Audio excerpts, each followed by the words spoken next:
But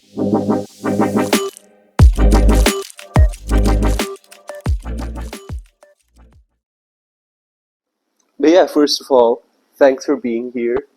Uh, Clearly, you guys are committed to the mission of Starknet and Ethereum scaling, and that's what has brought you to our event today. Let me know once you're recording and things are set up, Hanson. We can get started. Awesome, awesome. So just start off by telling you a little bit about myself and how I see this talk going. So first thing is, a lot of you might be coming from a lot more work experience and a lot more experience in crypto than me already. Perhaps the only difference is that I've been looking quite specifically at the ZK space for about a year now, and so I'd love for this to be an interaction between us and not a lecture. Also, we just have a small group of people, so if we could just talk to each other. If you think I'm talking about something that you already know, let me know if I should speed up. If it's something of interest, let me know. I'll stop, slow down. We go deeper into that topic. So I graduated Duke University with a degree in computer science last year, and I did 4 years of research in game theory and DeFi when I was in college. On graduating, I was part of a summer research cohort with Floodgate Ventures called the Outliers Program that got me really interested in studying cryptography as it relates to blockchains and ZK, and that's what led me to my current role as developer advocate for Starknet in the U.S. If you want to know anything about me or connect with me after this talk, you can find various socials and relevant details at that link tree. Bonus points for guessing what the joke is with my username. um, so yeah, let's get started. So I've prepared a few sort of broad stroke talking points that I'd like to share with you. If you think something you already know, we can sort of rush past it, and if not, then we can go slow and discuss it in detail. So yeah, let's talk about the blockchain paradox. So firstly, I just want to play a quick game. How many of you have an Ethereum wallet that you've used to sign a transaction in the past? No? And so do you have Ethereum and Bitcoin or just Ethereum? Just three. Gotcha. And have you ever used a layer 2 scaling platform like Arbitrum, Optimism, Starknet? Starknet. You used Starknet in the past? Yeah, just a little bit. Gotcha. But you guys are relatively new to it. Okay, we can go through that. So I want to start off by telling you that something really cool happened last year. So I was doing financial research in college, and I noticed something really cool, which is that the global economy exceeded a net valuation of $100 trillion in the year 2022. I'm not sure how many of you caught that in the news. But does anyone want to take a guess at how much of that $100 trillion is denominated in resources, coinage, things that you can touch and feel? Probably not as much. Not very much. Not very much, right? So it's about $10 trillion. And even though the regulations vary country to country, at least in the US, banks are allowed to lend $10 for $1 of collateral that they have in their reserves. And what this really means is that 90% of the money that you have, that I have in my bank account, in my stock brokerage, I don't afford a house yet, but if I did, but 90% of all the money that I have is already digital money, right? It only exists on computer servers and files that banks have. And this leads us to the current sort of structure of the financial system, which is delegated accountability. Basically, we take a regulated body like a bank and we trust them to store this digital information with integrity for us. And based on, some of the things, let's just say, that have happened in the financial world, the political world over the last 15 to 20 years. Of course, I was too little when some of those things happened. We've noticed a slight, like a new movement towards this different architecture called inclusive accountability, where instead of your digital money living on someone else's computer who you don't know, who you don't even know where they are, and what they're doing with your money, now that digital information is made transparent to you, and you're able to control its flow by signing on individual transactions related to that money. So I presume everyone's quite comfortable with this idea already, since you're at a blockchain meetup. If it's new, this is sort of the fundamental problem that is solved by blockchains, also sometimes called the double spend problem. But in order to do so, blockchains like Bitcoin and Ethereum sacrifice privacy and scalability. So does anyone know what the impossibility trilemma of a blockchain is? There's three features that are generally considered to be impossible to have in a blockchain. Well, privacy, scalability, and decentralization. Privacy, security, and decentralization. You're right. Scalability, security, and decentralization. So this architecture, as you can guess, focuses on scalability and security through regulation. And this architecture focuses on decentralization and security while sacrificing scalability. That's the whole point, that you're replicating that state across multiple machines, and you're involving people in verifying new transactions. It also sacrifices scalability, at least with the Ethereum blockchain, because the game theoretic guarantees of the Ethereum blockchain only work when everyone is able to see the transactions that are being added to the blocks on Ethereum. Hey, Raul. Oh, hello. Welcome to the group. Very intimate. It's quite intimate by design. Yeah. So far, I hope we're all on the same page with this. And so that's really it. So I'm just going to put a pin in this idea that there is something called the blockchain impossibility trilemma that says that a blockchain cannot simultaneously achieve the same levels of decentralization, security, and scale.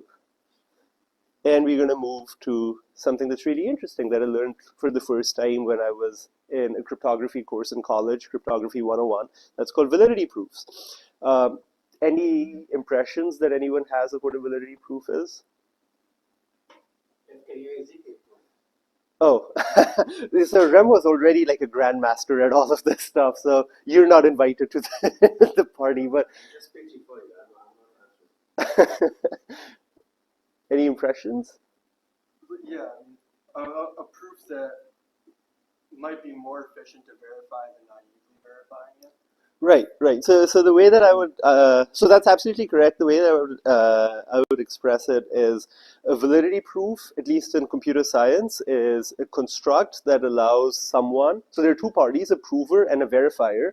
If the prover runs a certain computer program with a set of inputs, naively, if a verifier wants to make sure that this computer program was run correctly, they have to take those inputs, they have to take the computer program and re-execute it, and then compare the output that they got with the output that the other person is claiming to have got.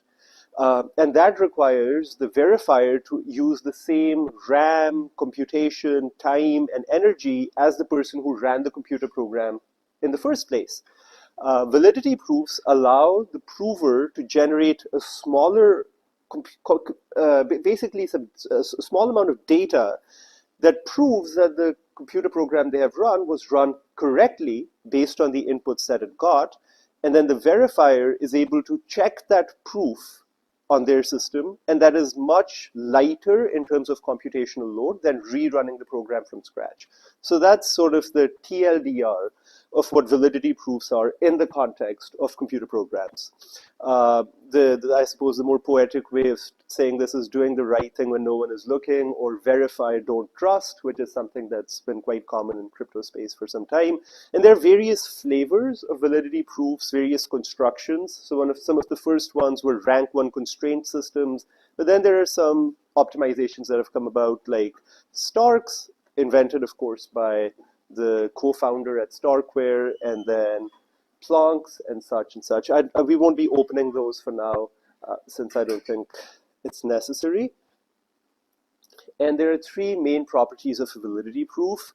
You can basically think of this as like, what makes a validity proof, right? Like, what makes it valid? The first thing is completeness. if I'm an honest prover, and what's your name? Zach. Zach, you're an honest verifier. If I give you a proof object, then with an extremely high probability, like 99.5 or 7 nines or whatever, you will accept my proof because it's a correct proof. But if I'm a dishonest prover and you're an honest verifier, then with a very high probability again, you will never accept my proof. And then optionally, there's a third property with validity proofs called zero knowledge, which is, of course, it's a pretty, the term has gained quite a bit of clout in crypto world. And today you have all these conferences called ZK conferences and stuff that I've been going to. But realistically speaking, many of these blockchain platforms don't implement zero knowledge. What zero knowledge means is that with certain mathematical techniques, you can obfuscate the inputs and certain other parameters of the computer program, and the prover and the verifier is still able to check the proof without knowing these inputs and other information. Is that for like privacy reasons? That is for privacy. So one of the cool stories that my professor in college told me was like, in the early 90s, when the Soviet Union disintegrated, there were that ushered in a new era of cooperation between the U.S. and newly formed Russia, and there was some work on mutual nuclear disarmament. But as you can understand, that like the nuclear programs that these countries developed was extremely sensitive information. They didn't want to share that with each other, like the specifics of what bombs they had, where they were stored, how they were engineered. So they wanted to prove that they're disarming the missiles without giving away too much information about what they're disarming. And zero knowledge proofs found a natural fit in the use case in that scenario. And that's actually also when the first, you see some of the first important papers in ZK coming up, like 1989, 1990, 91. Of course, I was not even born then, so. Let's take a look at a subset of proofs that are of interest to us as StarkNet and StarkWare. Just Stark proofs. So Stark, any brownie points for guessing what Stark means? I know. I'd have to dig deep. So it means scalable and transparent argument of knowledge. Basically, those are three words that tell you quite a bit about what type of proof this is. So a Stark is fundamentally a validity proof. It proves a computer program was executed correctly with certain inputs without you having to re-execute it. But it does so in a very specific way. First of all, it uses lean cryptography. So it uses simple cryptographic functions like hash functions, which don't require what's called a trusted setup for the proof. And that makes them theoretically more secure than other proofs which require the creation of certain random values which can accidentally get leaked and compromise the whole proof system, yada, yada, yada. So that's what makes it transparent. What makes it scalable is that because of its use of lean cryptography, the proof generation is quite simple. And it's also the fastest proof generation that at least I know of amongst the various proof algorithms right now. And then finally, what argument of knowledge means is that this proof system holds against an assumption of computers that can basically try to break it or decode it. So it's a probabilistic assumption based on the available computer technology. Of course, if you try to run like a thought experiment, if you had a computer which had infinite memory and infinite computer power, then there's probably no encryption scheme that could not be broken, right? Because infinite is already a quantity that cannot be quantified. But this is based on existing the abilities of the computers. And then, of course, there's the cardinal question to ZK or not ZK. At StarkNet, we use Stark validity proofs, but not ZK Starks. We focus on scalability and not on privacy. Just like to quickly summarize some of the differences between Starks and the other very common proof generation algorithm, which is SNARKs. Succinct, non-interactive argument of knowledge. So again, those words will tell you some of the basic properties of the proof system. So Starks, as I mentioned, the proven time is quite, so all of these values are with respect to the size of the computer program you're trying to prove.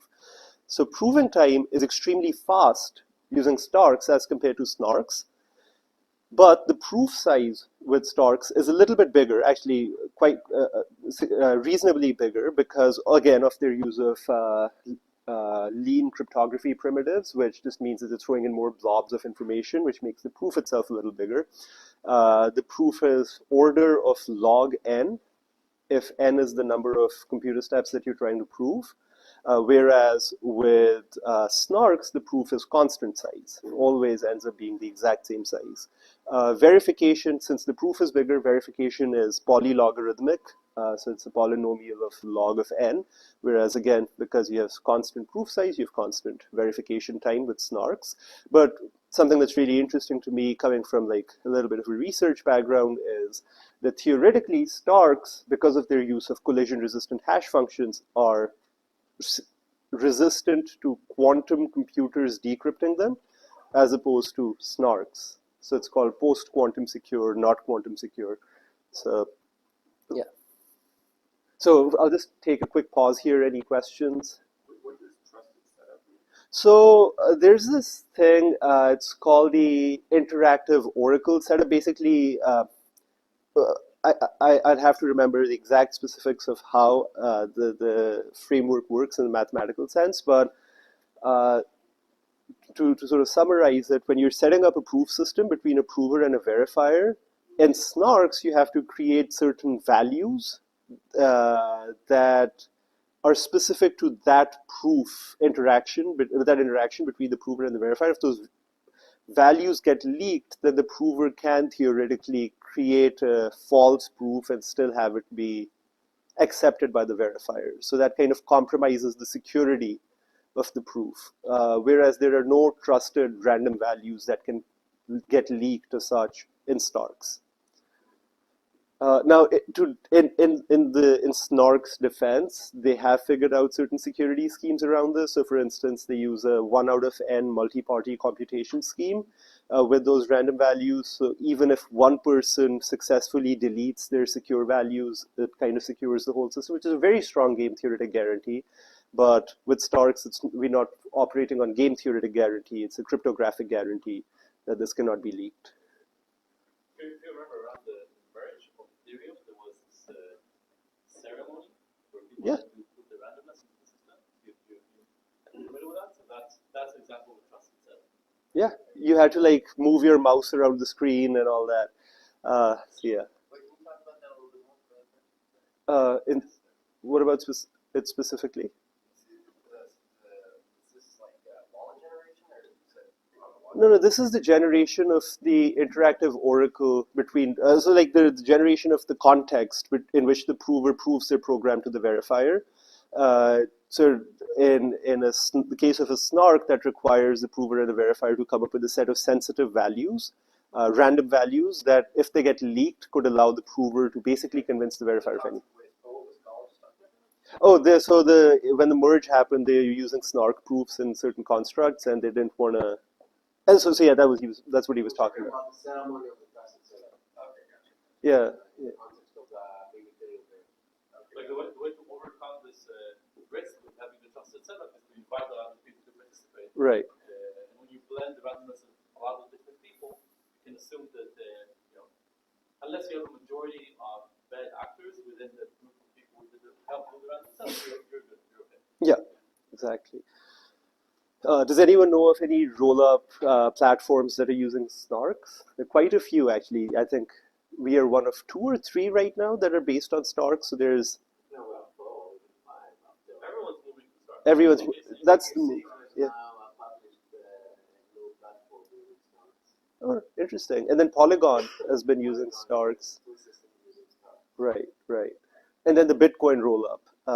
Zero, what's it called? Yeah, exactly, 0.6. So they're using that as well. So anyway, let's move on. Any questions, by the way, for the non-StarkWare employees, because they don't need to ask questions. So now let's sort of marry the idea of validity proof with the Ethereum scaling problem and talk about scaling problem. We already spoke about distributed verification in this slide. where everyone has to replicate the state of the blockchain on their local machines, and they have to verify transactions from scratch. There's another very important issue when it comes to scaling Ethereum, which is block size. So, do you? I get this a lot. People are like, why don't we just make the blocks bigger? Can you think of why blocks can't just arbitrarily be made bigger to include more transactions? Well, then every node has to download it. Exactly. Yeah. Well, there's a few considerations, but so far the block size is constrained to a certain not too big, not too large size that works for the system. If you made the block size just really large, then every node would have to sync from scratch for every single block. You have to. I think the problem is that you don't want the minimum power compute because Yeah. to be able to compute in time. Exactly. Exactly. And each block on the Ethereum blockchain has a certain number of Ethereum transactions that can fit in, right? As the Ethereum network grows and more transactions are being processed, that puts a limit on how many transactions can be squeezed into each block since the block has a limited size. So another problem that rollups solve is that they basically compress a large number of transactions that they process on their rollup into a smaller hash, which can fit into the block. It takes less space, but that smaller hash represents a very large number of transactions. And then Ethereum can be satisfied that this hash actually represents those transactions accurately because of the associated validity proof. So the way that I express this is, well, the way our graphic artist expressed this is that you can have one computer basically processing a large number of transactions and then creating a proof object which is much smaller than the original number of transactions that are stored, and provides that compressed data along with the proof to all of these validators on Ethereum, and then they can expend lesser computer and memory resources, be sure that this hash is actually correct, and include it in an Ethereum block. So that's sort of the TLDR of how we're trying to use validity proofs in order to scale Ethereum by tackling the problem of limited block size and distributed verification. Just want to quickly talk about Cairo, which is sort of specific to how StarkNet implements Stark proofs. Basically, have either of you, since now we have 3 people, yay. So there was a 4th one, but then they just got up. Have any of you ever tried to make a ZK proof or a proof system for fun or out of curiosity? So usually when I ask this, so when I ask people, so there's some easy extensions on Remix and such that allow you to make proofs using Socrates and simpler frameworks. But what that forces you to do is express your logic, your computational logic, into a circuit. Which is a completely different paradigm from what most people are used to, which is writing a simple program that runs on a von Neumann CPU architecture and uses a RAM to keep track of information. So what StarkNet basically allows you to do, specifically Cairo, is that the StarkNet team has implemented a virtual machine that runs like a CPU and has a RAM, and it allows you to express your logic as a traditional computer program, which is then proven in the back end, and that proof object is made available to you. So the CPU is not the same CPU as what's running on my Mac right now. This is a CPU that implements different opcode, sort of small instructions, which are ZK friendly. It also works on a different, basically underlying values, which are field elements, which is a set of numbers from one prime number to another prime number. And there are some other specifics. Remo from the engineering team might be a really good person to get some specifics on that. But the TLDR is that by using Cairo, you're able to write an expressive smart contract or even a general computer program and then execute it on the Cairo VM, and that allows you to create a provable program instead of having to express your logic as a circuit. That make sense? Any questions? Do you want to add anything, Remo? Okay. And of course, the proofs that are generated by the Cairo VM can be verified on Ethereum by implementing a smart contract on Ethereum, which can verify Stark proofs. Hello, hello.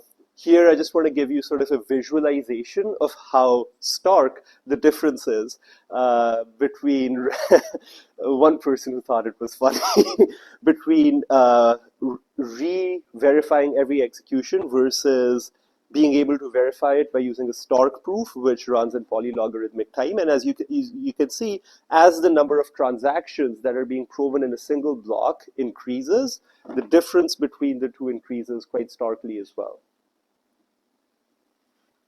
So this is basically the secret sauce that allows you to prove a large number of transactions relatively cheaply and efficiently on Ethereum than executing those transactions natively on Ethereum itself. And one of the analogies that my boss Henry gives is today signing a transaction on Ethereum is like taking an Uber, whereas signing a transaction on Starknet, which ultimately gets included in an Ethereum block, is like taking public transit, like the subway. You're probably going to get there faster, but you're definitely going to get there a whole lot cheaper than if you just took an Uber. So finally, regarding the block size problem, I'd compare validity proofs to computation, what zipping is to a file size. Then finally, I'd like to just conclude this by talking about layer 2s and specifically Starknet layer 2. Before I do that, does anyone want to take a stab at what the word layer means?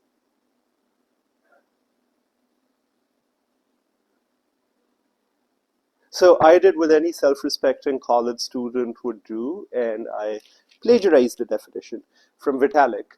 And this is what Vitalik thinks should be the definition of a layer. So he thinks that it should basically be a blockchain that inherits the safety guarantees of Ethereum. What that means is something we'll talk about in a couple of slides.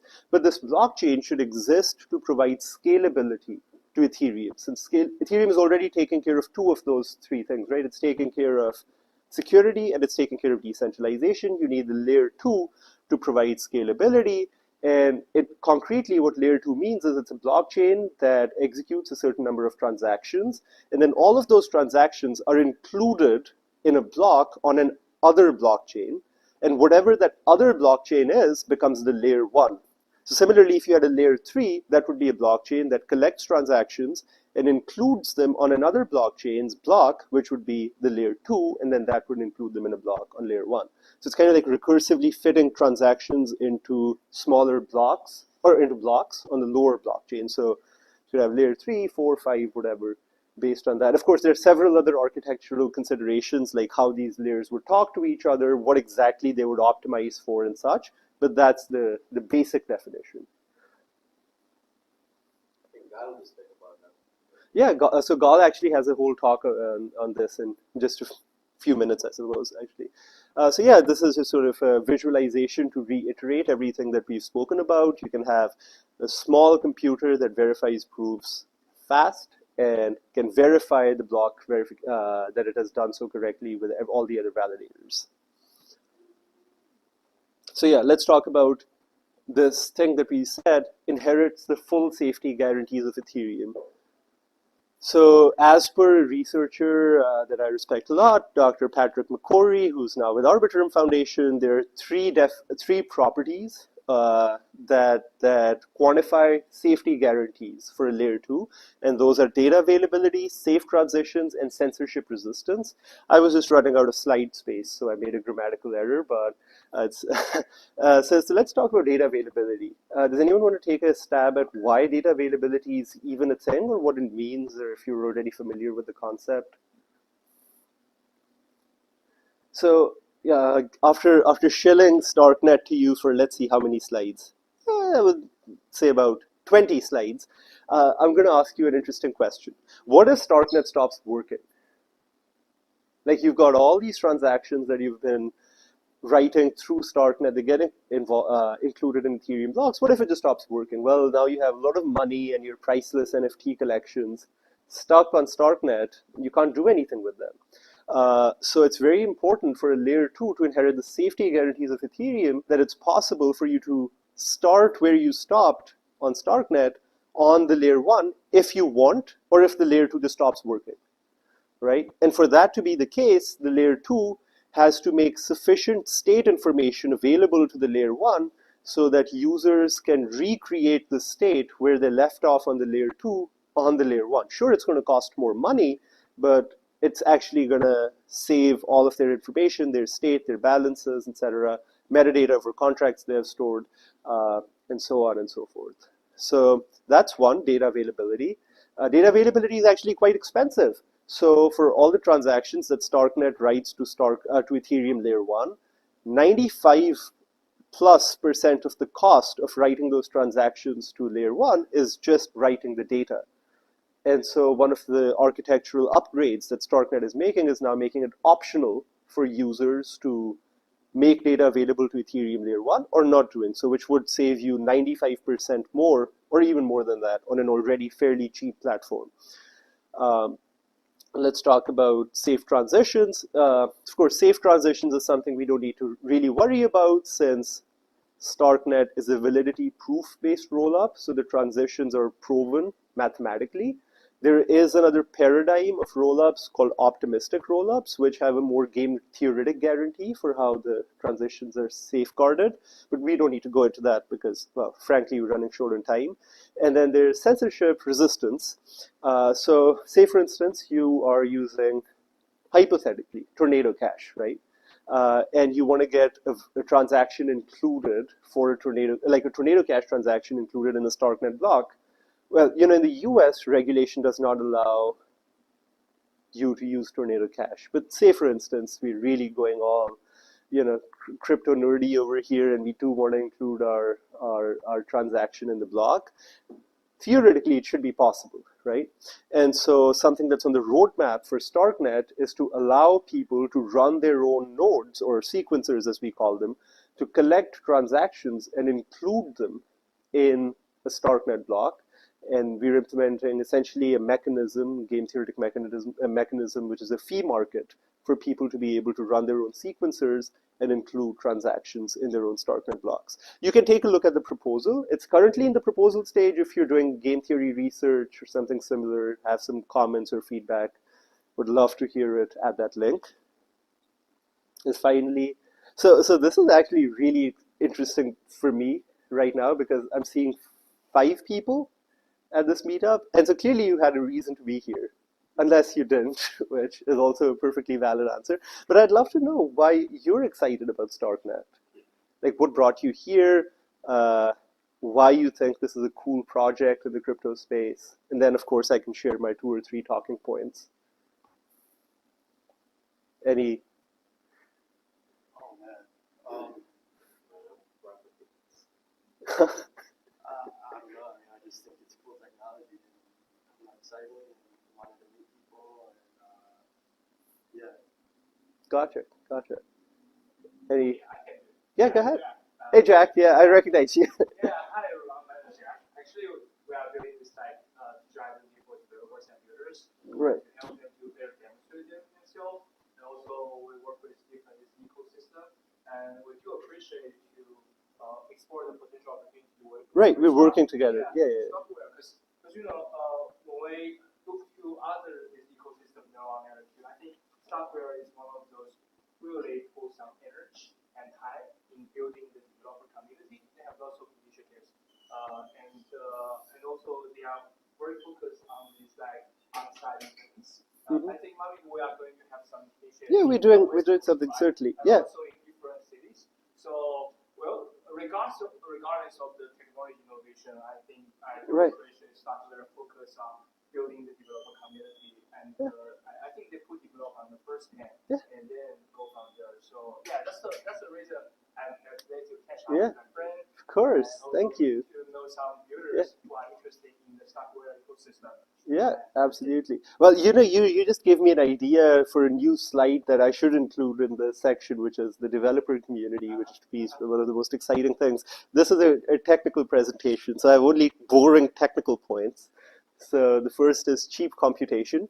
As we mentioned, now you're able to include larger and larger number of transactions in blocks on Ethereum.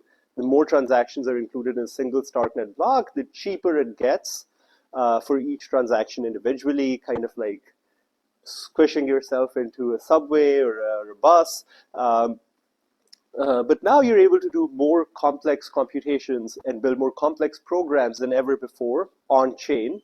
And I think there's no greater evidence of that than the talk that was just delivered by Kun Ho, who's working on an on-chain reality project and a physics engine. The coolest thing is that they have implemented Cairo VM in the web browser for the reality engine to work. So that's pretty cool. What does that mean? Uh, What does that mean, implementing the VM in the browser? Basically, your transactions are executed like it's a local development environment. Like, I don't know if you've ever used Remix, but have you? I'm like familiar with it. Okay, so you can run like a Solidity smart contract in Remix, and you can execute it and get the results for that smart contract locally at like a moment's notice. And that's because Remix runs the Ethereum virtual machine, the Ethereum execution client locally in your web browser. So it's kind of like making that execution infrastructure available to you in that same context as the web browser. And that's the same thing that they're doing with this virtual reality engine, with this on-chain reality engine, is that they're allowing you to run Cairo code natively in your browser instead of having to like connect with the VM and wait for Yeah. it to ping you back and such. Remo, do you have any comments on this? I see. Uh, I'm familiar with that. so, I can. We're going to get to it in just one slide, so I'll show you then. It's right here. So Shoshin_GG. And Hansen here is from the topology team that created Shoshin. This is actually their meetup. You get to talk an hour earlier. Yeah, he just gave a talk. This more coming. But basically now you have more engaging gameplay, some more complex DeFi applications that are being built using Cairo and the Starknet architecture, which are being executed within, if you think about it, the fold of the Ethereum ecosystem, but being done in a way that wasn't originally possible in Ethereum itself. The other thing that's really exciting, and the second slide over here is more exciting to me, is account abstraction. So when you make, at least currently, and this is going to change, but currently when you make an account, so does anyone know what the difference between a wallet and an account is? An account is where your crypto assets are actually held, so to speak, whereas a wallet is an interface to interact with an asset. Exactly, yeah, an account is, well, let's just say information that's stored on chain, and it comprises of three things. It comprises of an address, a pair of signing keys, some code, and some metadata, like your token balances, what contracts you've deployed, et cetera, et cetera. Whereas a wallet is a software, like an interface that allows you to communicate with your accounts, like MetaMask. But that widget on Chrome that you see isn't actually stored on the Ethereum blockchain, like the code for it. So accounts, as I said, are made of three things: signing keys, code, and metadata.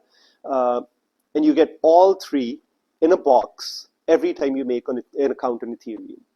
What Starknet allows you to do, and what account abstraction generally allows you to do, is separate the keys and the address from the code. So now you can write your own code for how you want your account to work, and then associate that with a set of signing keys and an address that you have.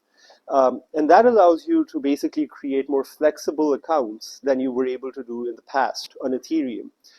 So one really cool example, at least in my mind, is this idea that, on Ethereum, on Bitcoin, usually people invest in hardware ledgers in order to store their crypto reliably, but no one's ever been able to use something like Apple Wallet or a phone to store crypto. And that's because, at least with the Ethereum blockchain, transactions are signed with a signature called Ketchak. It's the sign-in curve.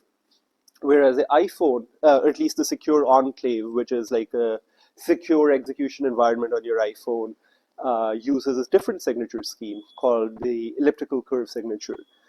and you couldn't create an account that verifies elliptical curve signatures earlier because you couldn't, well, write your own accounts. But with StarkNet, you're now able to write an account that can verify elliptical curve signatures, and by doing so, you're able to create an account that can natively store cryptocurrency on the hardware on your phone. And iPhones are, I don't get paid by them, but iPhones are considered to be quite secure, right? There's quite a few countries, including this one, trying to break the encryption on iPhones and haven't, at least in what they tell us, haven't been able to do it so far. And there's a really cool story by the CEO of this company, Bravos, which is, they were kind enough to send us some hats for this event, but Bravos is a wallet that's available for StarkNet already. And you can create your own StarkNet account, even provide some amount of customization to it. But Bravos does 2FA and 3FA on your crypto accounts. And there was recently a crypto influencer based in, I believe, Miami. And they were running a Twitch live stream and giving some DeFi advice to their followers. And unfortunately, when they were doing that, they happened to expose their private keys on the Twitch live stream just for a few seconds. But within half an hour of that happening, the fans emptied all of their Ethereum accounts. But they couldn't steal like the $12 or $13 that the guy had on a Bravos wallet. So that's point one for Bravos. I mean, think about it, right? A guy lost like $100,000, but saved like $12 of invaluable marketing clout for Bravos. Let's talk about trustless bridging. So the way that two different blockchains talk to each other today is that you basically have a subset of validators on, say, blockchain A, blockchain B. So you have a subset of validators that are running the nodes on blockchain A who attest that a certain state or a certain piece of information on blockchain A is valid and send that message to blockchain B where it is accepted as long as a majority of the attester network agrees with it. But as you can understand, this is again a game theoretic guarantee that is done to tackle the scalability problem on blockchains with storage proofs, which are a new technological primitive that have come up in our ecosystem and in other ecosystems. You're now able to generate proofs based on the Merkle or Patricia Merkle-Tri structures that are used to store blockchain state and quickly prove that some information is available on one blockchain on another blockchain without requiring an attestation network. It's just, again, replacing game theoretic guarantees with mathematical ones. And that's allowing people to create trustless bridges or ZK bridges between blockchains. And again, this relates quite well with the whole topic that we spoke about earlier, which is layer 3s, 4s, and how they would talk to each other securely. And finally, this is my favorite slide, so I reserved it towards the end. Basically, a lot of my friends from my college, from Stanford, Harvard, a bunch of people that I grew up going to college with, all of us were super into crypto, 2019, 2020, 21. And then a lot of them, I call them up now, and they're like, what are you doing? And AI. So everyone's transitioning to AI, and I was like, well, what if you could do blockchain and AI together? So that's the whole idea of verifiable big data, and something that StarkNet and a project on StarkNet are pioneering. Basically, an AI model is always going to be too large and too memory-wise expensive to completely store on a blockchain. But in some cases, it can be valuable to verify that an AI model is actually doing what you think it's doing. So for instance, how many of you use ChatGPT? Right, like the one thing that everyone's using, right? So do you guys use 4, 3.5, 3, 3.5? So let me ask you, if you pay for like, is it $20 a month for the premium? So if you paid for the $20 a month for the premium, you could use GPT-4, right? But when you make a request for, I don't know, whatever information to chat GPT-4 and you've paid those $20, what's your guarantee that ChatGPT isn't just using 3.5 in the back and giving you that answer? Right? You're just taking their word for it. I'm not saying that they're actually defrauding people. I would especially not say that on record, nor do I believe it. I think that's what it is. But Chat GPT set aside, there might be some applications for AI on blockchain. For instance, there might be some AI models that people want to use to predict what liquidity pool on a DEX is profitable for a certain trade, or how you can provide liquidity and such and such. And in those cases where your money is on the line, you definitely want to be able to verify that the AI model's inferences are actually based on certain inputs which are correct, and based on a certain algorithm or certain weights which you agree with, right? Or which makes logical sense to you. And so in that case, you want to be able to verify the inferences of an AI model that is running off-chain, on-chain. And that's the whole idea of verifiable big data or verifiable AI. Currently, a project on Starknet is allowing people to verify off-chain AI models, provide decentralized training for AI models, and creating an economy for AI models on-chain. It's called Giza, and you can always take a look at how Giza works at that link. Actually, it's interesting to me, but you can, they have a tutorial that allows you to create a simple neural network to distinguish between different texts using Python in like 15 minutes, and then deploy that in such a way that the inferences are verifiable on Starknet. So verifiable AI is a reality, and it's here. And finally, we already spoke a little bit about layer 3s, layer 4s. The industry narrative around this is called fractal scaling.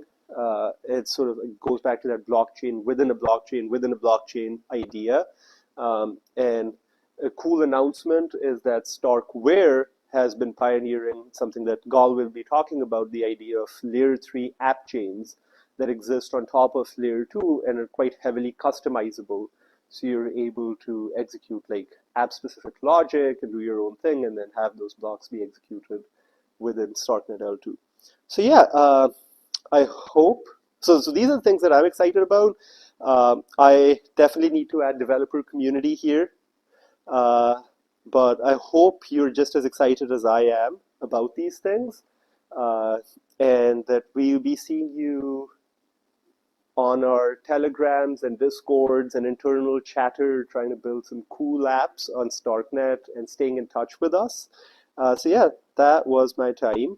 Now, a few things that we can do to follow up. If you're generally interested in learning about Starknet or want a placeholder for all of this information, that's available at the first QR code, Starknet book. If you want to keep up to date with ecosystem upgrades, newsletter, which my coworkers and I write every 2 weeks, is a great way to do that. If you're more of a hands-on technical person, want to get the feel for Cairo, Cairo 101, and something that we really are excited about announcing is this thing called Hito Studios, which is a partnership between Starknet and one of our really successful ecosystem projects called Argent. And it's an accelerator incubator for entrepreneurs who want to build on Starknet.